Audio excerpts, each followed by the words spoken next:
আসসালামু আলাইকুম বন্ধুরা, আমরা চলে এসেছি সেই হজরত খাজা খান জাহান আলী রহমতুল্লাহের মাজার শরীফে।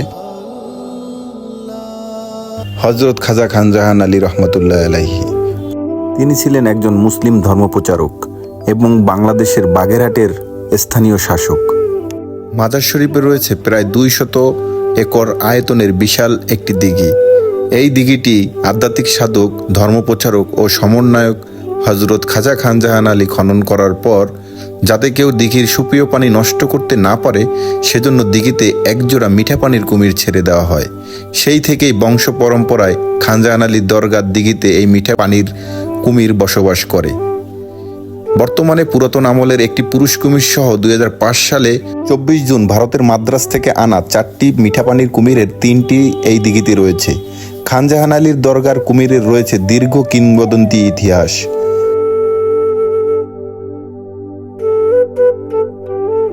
দরগায় দীর্ঘদিন চলে আসা দর্শনার্থীদের মুরগিই ছিল কুমিরের প্রধান খাবার। বর্তমানে এক শ্রেণীর খাদেমরা কুমিরের এই খাবারের অধিকাংশই বাজারে বিক্রি করে দেয়, যার ফলে কুমিরের তীব্র খাদ্যাভাব দেখা দিয়েছে। হজরত খান জাহান আলী অক্টোবর 25, 1459 তারিখে মাজার শরীফের শিলালিপি অনুযায়ী 863 হিজরি 26 জিলহজ 60 গম্বুজ মসজিদের দরবার গৃহে এশার নামাজরত অবস্থায় 90 বছর বয়সে মৃত্যুবরণ করেন।